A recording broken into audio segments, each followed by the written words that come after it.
All right, looks like we're recording. Hi, everybody. Welcome to episode 36 of Both Laugh, the Dying Scene Quarantine Chat Show. As always, I'm your host, Jay Stone, and this week we're going international again. You might know this gentleman sitting next to us, sitting across the screen from me, as the face behind SBAM Records. You might know him as the face behind SBAM Fest. You've definitely seen his artwork for bands like NOFX and Lagwagon and Bombpops and Get Dead and like a million other bands. Ladies and gentlemen, please say hello to Stefan Beham, coming to us from, you're in Germany, correct? Germany No, or Austria, Austria? Austria, Austria. I Austria. thought Yeah, Austria, and then there was something in the email said Germany. And I said, no, yeah. I thought he was from Austria. So this is great. This is like the fourth or fifth different country that I've done one of these episodes from. So that's Oh, pretty cool, great. awesome. Yeah. I'm trying to branch out as much as possible, but thanks for doing this. I appreciate it. Yeah, thanks for having me. First things first, I guess, how are things in Austria right now in terms of opening, not opening, vaccines and all that, and how are things today? The thing with vaccinating people is pretty slow here. I think we are in lockdown since October or November, so there are no bars open, but we're going to reopen everything in 2 weeks. Oh, wow. Yeah, so the bars are opening again, Yeah. but I'm afraid there will be no festivals this year in Europe. Yeah.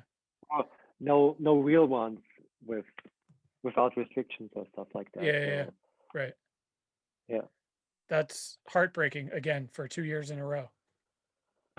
Yeah, it really sucks because I think it's the first lineup I made so far for SBAM Fest, and that's not going to happen. So I'm currently working on the next year's edition. Oh, okay. So what would have, this is sort of what I ask a lot of people, because I've only really been doing this show since quarantine started as a way to sort of stay connected with people. But what would 2020 and I guess 2021 have looked like if we didn't have the COVID lockdowns? Like what was on track for 2020 for you and for SBAM Records and the festival and all that? And what would have happened if we didn't have COVID?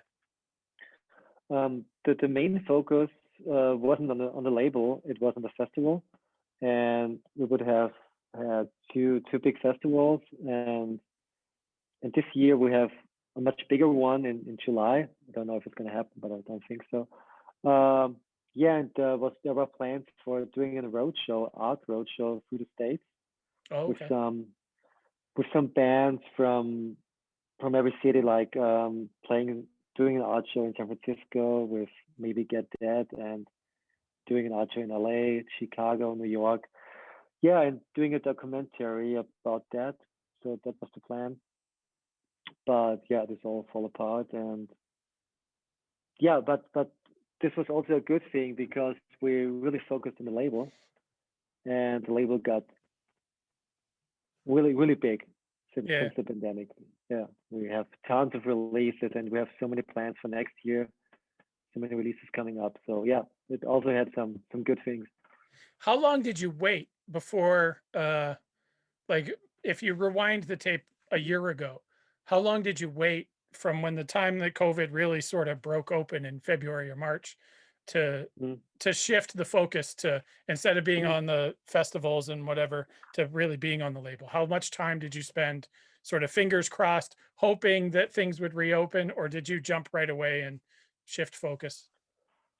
No, the last show we had was with Bad Cop in the office, and Oh, then I right. think two or 3 days later they shut down everything, and it was a completely new thing for us. We never Yeah. had that before, and I thought it's gonna take 2 or 3 weeks, something like that, and then we can do everything again. But yeah, after 2 or 3 weeks, and it was getting worse and worse. So I really thought, oh fuck, that's not gonna happen Yeah. in May.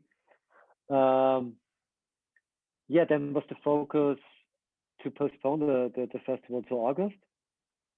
But Oh, yeah, okay. this also couldn't happen. And then we started to do some acoustic shows, online streams, and this was the starting point for focusing on the label, because yeah, we had nothing else to do, because I didn't have the chance to do a tour process for bands. Yeah. Yeah. So I think it was July, something around that time. Yeah, because I know a lot of people were sort of hoping that, you know, by summertime, hopefully things would open up last year. Like we'll get through April and May and then things should be fine. And then sort of quickly we realized, oh, that's not going to happen. Although Yeah, I feel yeah. like everybody from here, I know that COVID sort of hit first for our purposes in Europe, and then it sort of came here. So I think a lot of people assumed that they'd be able to go from here to Europe after a while because things would have settled down in Europe and they'd still be bad here. And then it was just bad for everybody everywhere. Yeah. Yeah, it was crazy. The summer was pretty much normal. Yeah. We were able to hang out and we're doing some local shows in bars. It was kind of fun. Were bars But still open? Like you could do? yeah, Oh, yeah, okay. yeah, summer was there were no Wow. masks and everything, so no restrictions, no Wow. real restrictions. But then in October, I think they shut down everything again. And it's Yeah. been that way since then for 6 Yeah, months? there was a hard lockdown, so there were just supermarkets opening. But I don't know since October there are no bars open. Wow. So yeah, it's pretty crazy. That's Yeah. so sad. Yeah, but I think the first festival was supposed to be in May. Then we tried to postpone it to August, and then we postponed it to end of October, with every time with a completely different lineup. Oh, wow. Yeah, and then was the plan for the July one for this year. Yeah, but doesn't look good. I don't think people understand how much work goes into planning a festival like that and entirely new Yeah, lineups too. yeah. How long does it, like, if a festival goes off, if you're actually able to pull one off, how much time do you spend actually planning a festival or planning a show or something like that? You know, like how much work goes into it? Yeah, I start pretty soon with booking. I do that the whole year for every festival. I always try to book bands every now and then. But I'm gonna start pretty soon doing the artwork and line everything up with the stage and techniques and everything. So yeah, half a year. And then just to have it go like that, disappear, and then Yeah, have to put exactly. Yeah. there are some days where I wish that I was more involved in that lifestyle, in booking shows, and then I hear stories like that and I say, no, I'm glad I'm not. Yeah, but I also really like it because Yeah, you have to. I can I can book my favorite bands and always try to get this band that never plays in Europe and do some fly-ins, and yeah, that so that the next year's edition is going to be pretty cool and pretty huge. Yeah, I'm going to have 30 bands and a lot of one-off shows, a lot of fly-ins. Yeah. Wow. Yeah. Is that, I mean, is the goal to make it big because we will have been 2 full years without good festivals like that? So just make it as big as possible, because obviously everybody's going to want to play. We're going to get to a point where all of the bands are going to want to play all of the shows because everybody's been so cooped up. Yeah, I have a much bigger venue now, and yeah, I'm just trying to make it as big as possible, and also have the kind of club atmosphere. But yeah, and it's pretty much the same planning a festival or booking a festival for 1,000 people or for 5,000 people. The work at the festival it's different, but to plan it's pretty much the same. What was the first show you booked? Do you remember? Like when you first started? I made some little shows when I was younger with some European bands, but the first show I booked in Linz was my art show, and there was KJ from Chick Sticky playing. Oh, okay. Yeah, And the next one, it was I think a half a year later. This show, I think the Flatliners played there. Okay. Yeah, but yeah, the Flatliners and Chicks Dig It were the first show I did. That's pretty great. Those are pretty good first shows. Yeah. So I know you were just talking about some of the acoustic sessions that you've done over quarantine, and I Yeah, know we just I found out anyway, that you're putting out a Pulley album. Um, yeah. that's pretty. How did that come about? That's pretty great. For those people that don't know, I don't know if it's officially been announced yet, but I feel like it has Yeah, because I know about it. But yeah. Pulley recorded acoustic versions of a few classic tracks, and they're putting out an album. It's all new artwork, and it sounds Yeah, really great. I listened to it this time yesterday when it hit my yeah. email inbox. It sounds really good. They did a great job. How did that come about? Yeah, I'm a big fan of Pulley, Yeah. and they had this recording from a live session through Destiny Tour Booking, I think. Okay. They had this couple of songs, and um, the songs weren't that good. We had to do a lot of mastering and stuff like that. But yeah, I thought it. They also sound cool acoustic. So I talked to Scott, and he was pretty keen to do the acoustic thing. Yeah. Yeah, that it came out great, and it sort of gave me a new love for some of that early Pulley stuff. Pulley were one of Yeah. the first big bands I got into in the mid 90s, like everybody else. And I became a Yeah. huge fan of Scott Radinski because I'm a big Yeah. baseball fan as well. So he sort of Yeah. had both worlds. So I was always a Pulley fan. And then, like a lot of people, I got on the other side of 40 and I don't listen to skate punk as much as I used to, which is a fault. Mm. But then hearing those old songs, but sort of reworked in new ways was really cool. I'm a sucker for bands that do that. Yeah. And we have more plans for Pulley. We're gonna do another thing in October, I think, or end of September. Yeah, Like there are a lot another of live plans. stream thing. No, another record.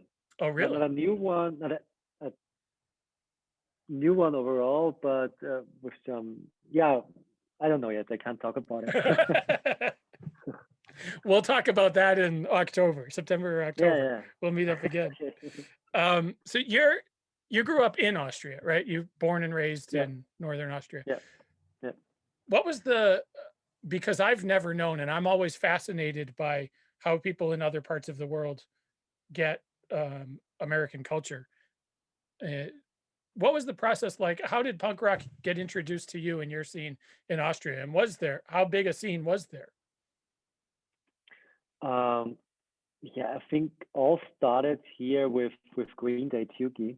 Yeah. The basket case was running on MTV and all these television channels, and yeah, I think it hit most of us in our teenage years.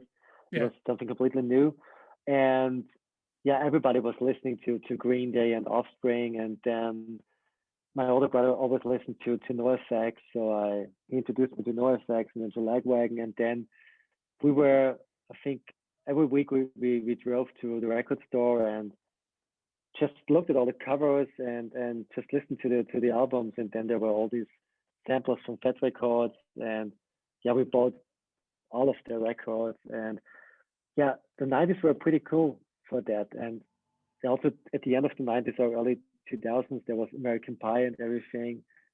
The soundtrack, there was always punk Oh, rock right. in it. Yeah. Right. Yeah.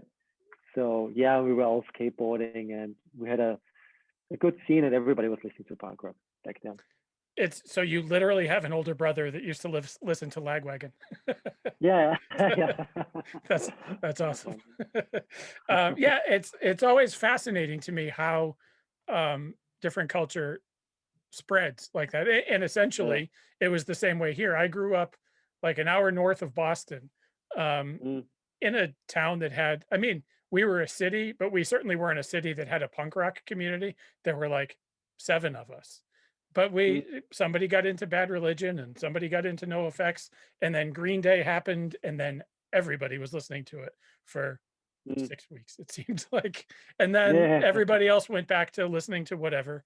grunge music or hip hop or whatever came along, boy bands. mm, And then some of us stayed, the six of us still all listen to the same music. But mm. it makes sense to me that it happens here. So I'm fascinated to always learn how that it's essentially the same process halfway around the world. Yeah, yeah, It makes exactly. the Yeah, community seem a lot smaller and, makes the yeah, world seem smaller. yeah. So how did the artwork thing start? I know your dad had a print shop, but how did you getting into actually designing album covers and posters, and like concert posters? How did that all start? Like, what drew you to that part of it? Yeah, I worked for the for a lot of advertising agencies in Germany and Austria. But after working in this business for 20 years, I hated it Yeah, to work for corporate companies and stuff like that. And I was always a big punk rock fan, and I always liked the the retro comics and pop art stuff.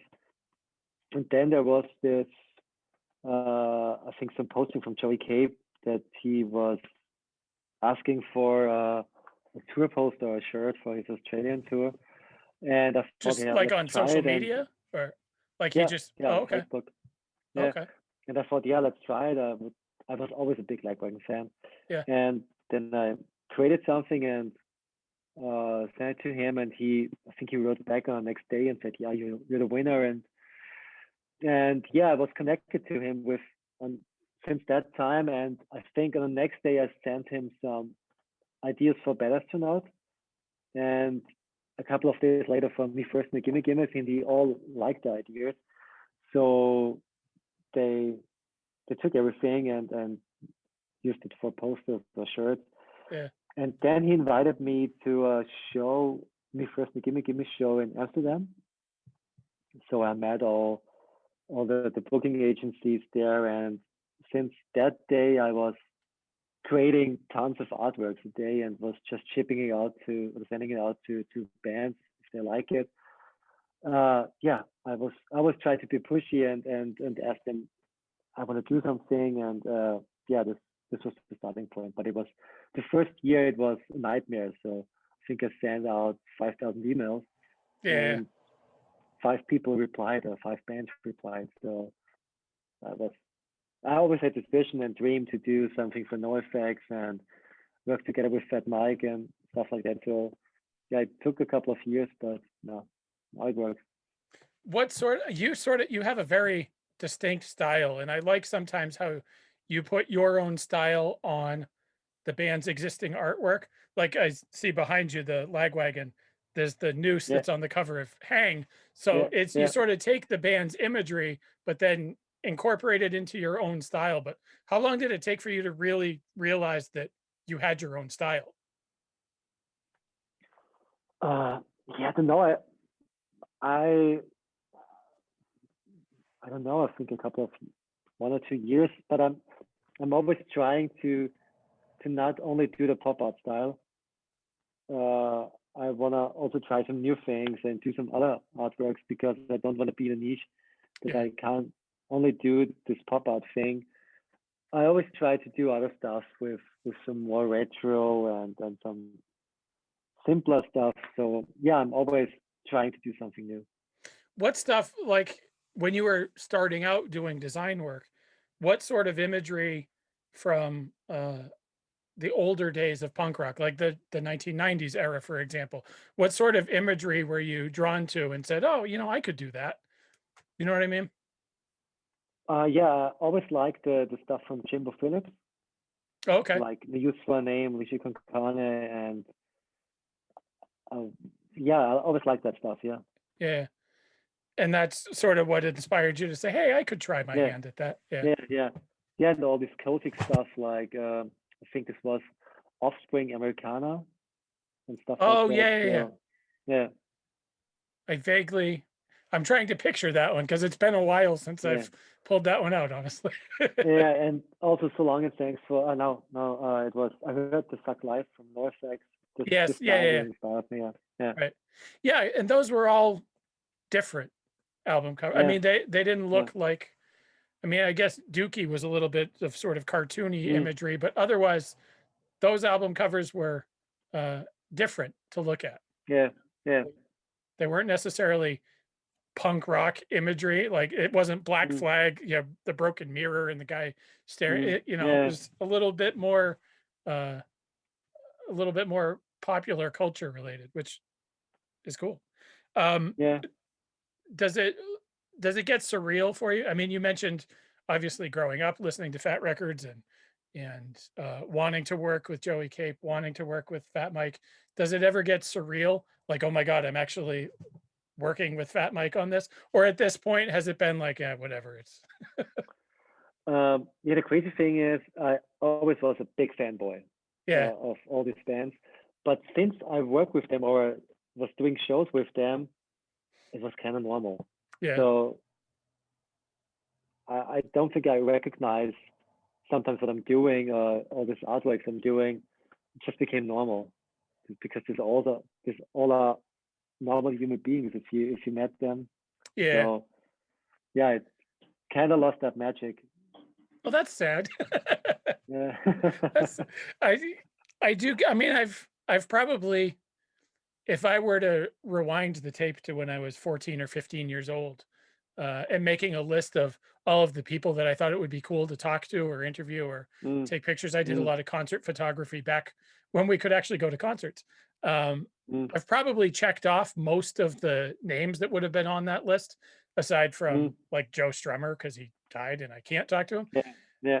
But it never, I don't know. I think it never gets old to me. The fact that I could scroll through my phone and some of the Mm, names that are in my phone. Not that I'm ever mm, going to text most of them randomly, but it's yeah. it's it's pretty wild to think that just do what you want to do and Mm, use this sort of uh, music or the scene as your outline, and yeah. they're just normal guys.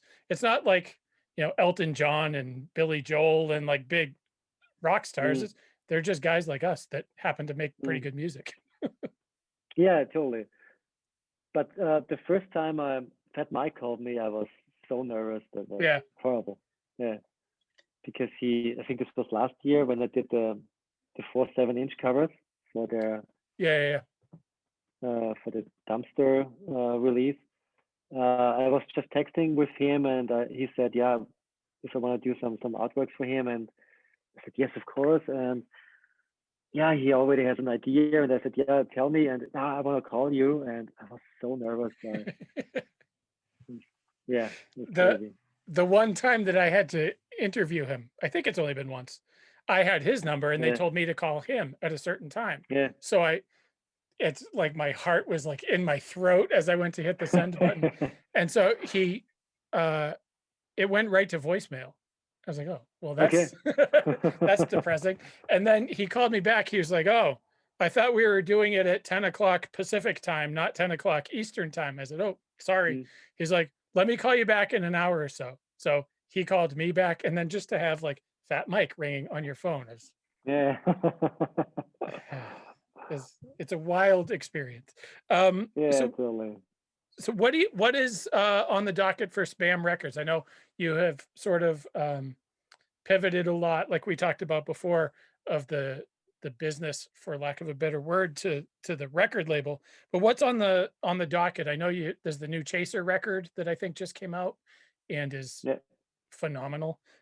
We talked about yeah. the Pulley record. What else? What's coming down the pike for SBAM Records? We're gonna do some 7-inch with direct hits. Then Oh, we're gonna work on a new album for Russ Rankin. oh, really? Yeah. Not official yet. Now it is. Right. What else we gonna work? Yeah, there's gonna be a Joey Cape Hugo Moody split Oh, coming out wow. in June. Okay. Um, yeah, we trying to work together with the Slackers on a new EP. Really? Yeah, and yeah, yeah, there's tons of stuff coming, but it's later in the year, so I can't really talk about it. But Yeah. yeah, the bands are getting bigger and bigger, and yeah, it's awesome. Ha- Is that a different sort of challenge than either obviously creating artwork or putting on a festival are their own challenges, but now that you're running a fairly successful record label with bigger and bigger bands, is that sort of Mm. its own challenge too? Yeah, yeah, of course. Yeah, the bands weren't that big when I started this, Yeah. and it's like the festival. The festival, the first festival I had, we already had good bands, but we didn't have Lagwagon or NOFX, and now we're at that point where we can have Lagwagon or bigger bands. Yeah. And it's the same with the label. So I'm trying to get as many big bands as possible, and also want to focus on some newcomer acts, so they have some kind of mixture. Yeah. So how does it work? Because I've never really known. But obviously, when some bands put out albums in the States, there will be one record label that puts out the album in the States, and then another record label that puts it out in Europe or in England or wherever. Mm. Is that a sort of thing that you have to cultivate on your end? If you say, look, Chaser wants to put out an album or Joey Cape wants to put out like, do you have to work on just the European side and then find somebody in the States to put it out? Or do you just worry about the Europe side? Or how exactly does that work? Yeah, it's different. Sometimes for Chaser, they came up with the idea to work together with four labels, so this was their idea. And sometimes when we work together with some bands from the US, they already have a label in the US, so we're just focusing on covering Europe. But when we're gonna sign a band and we're gonna pay for studio and production, everything, we want to have the worldwide rights and the control worldwide. But we're also searching for some partners in North America and Australia to partner on this release or just to distribute them. Oh, okay. That's the main focus for us now is to be the main label and yeah, distribute them and such for good partners in the States or Canada and Australia, Europe also as well. Yeah.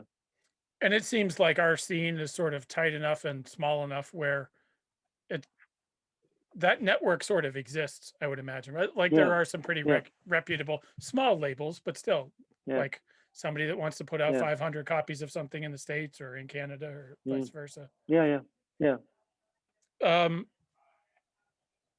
Oh, I forgot to mention the Krista Makes from Less Than Jake putting out a photo book. Was that whose idea was that? Was that his? Did you go to him or did he come to you or how did that all come together? Because I hadn't heard about it until I saw it on the SBAM website. Yeah, now we're just doing this in Europe. In the States, I think their idea, Smart Punk was contacting us. They had this idea, I think, with Chris. We're just doing this in Europe. Oh, okay. We weren't really involved in all this process. Yeah. But it's a cool idea for people that don't know. It's essentially like a book of photos that he's taken from just being on the road over the years, right? Which is awesome that he did that. Yeah, totally. It's I know that a thing that inspired me to get into concert photography at all is to have these sort of snapshots. Because, for example, there are a lot of old Less Than Jake shows that I went to in 96, 97, 98 that nobody was taking pictures. So they exist in my brain, but the clubs have closed down. Like there's only like 2 members that are still in the band. So like I have an image of a bunch of old shows that I went to, but it's exactly that. It's just an image in my brain. But one of the reasons that I got into doing even rudimentary show photography is to have a snapshot of what it actually was like to be there and to sort of share that with everybody. So I always appreciate the fact that somebody like him had his own camera and took his own pictures of the things that went on. Yeah, true. Is there did I read that there's a 7-inch that goes along with that as well? In Europe anyway? There's a 7-inch, yeah. And also another Krista Marcus 7-inch, a new one. It's also going to be released in really? June or July. I don't know yet. Yeah, it's also available for pre-order now. So. Is it new music or is it Less Than Jake songs that he's stripped down? Or? No, it's new music from him, yeah. But it sounds like Less Than Jake, so yeah, it's good. That's yeah, I haven't heard his uh stuff, his solo stuff, Mm. which I didn't realize, No, it's again, I pretty didn't good. Yeah. realize it existed until just Mm. sort of gearing up to talk to you. So um Yeah, but it really sounds like Left and Shake. So yeah, yeah. you can't do anything wrong. Yeah, he doesn't put out bad stuff anyway. So Yeah, uh yeah. what to go back to the poster thing, because I think that's where obviously I know you best from, and you've created some like if people know spam, like they know, if they know you, they know what your imagery looks like. But Mm. how much back and forth is involved when you're if you're coming up with a tour poster for Get Dead or what for Bad Cop or somebody like that? How much back and forth is there involved in coming up with an image, or do they just sort of trust the process and they know that at this point you're going to put out something cool? Most bands trust me, and they just say came up with this idea, and let's see. And um, yeah, it's most of the time it's very easy. So came up with one idea, and yeah, they love it, or they want to use it. Uh, yeah, I think 90% of that it's going to be like this, and it's always difficult when you work together with management. So they always have their ideas, and uh, most of their ideas are not working because it doesn't look good when you put everything on the poster. Yeah, yeah, yeah. But most of the bands let me decide, and yeah, if you listen to a band like Lagwagon, you know what they want, or you know what they like, and you know all their merch and all the past posters. So yeah, it's most of the time I when they contact me about a poster and they have a tour name or something like that, I always have this idea in mind that I have to draw, and it most of the time it works Do you draw things digitally or do you draw things the old fashioned way digitally. or both? Okay. No, mm, What's your favorite poster that you've designed? Because I think I have a few, but what's your favorite poster that you've designed? I have a lot that I like, but my favorite one is the NOFX non poster Yeah, great. because this was the first poster I did for NOFX, and it has this kind of sentimental feeling Yeah. when you can do a poster for your favorite band. Yeah, I think it's this one. Yeah, and it's just controversial enough to be a NoFX poster. You know what I mean? Like Yeah, it couldn't necessarily you couldn't use the same imagery for probably Me First and the Gimme Gimmes or Lagwagon or yeah, but yeah. it works for NoFX. But does that like did that make you nervous having to submit an idea to a band like whether it's NoFX or Lagwagon or whatever, but that one in particular, having this idea, it's a little bit controversial for the people that haven't seen it. It's a topless nun and there's a priest and it's wild and it's awesome. But does that make you nervous? Like, I wonder if I can get away with this, or did you just kind of know that you were going to be able to get away with it? Um, I submitted some stuff earlier before I did the poster, and it was not controversial enough. Oh, okay. So I came up with this, and yeah, they liked it. So That's funny. Actually, that's yeah, funny. Yeah. And that actually makes a lot of sense. Yeah. yeah, Um, Thank you for doing this. I don't want to take up too much of your evening, and I like to try to keep things a little short and no sweet problem. to make sure that people are still paying attention. But when do you think you'll be able to announce plans for next year? Are you just going to wait to see what happens for the festival this year, and then if it doesn't happen, just work on next year? We're gonna wait until early June Okay. and or end of May, and then we're gonna announce the if the Spam Fest is not going to happen, but what I think it's gonna be, uh, we're gonna announce the full lineup at the end of May or early June for next year. Oh, already. Okay. Mm.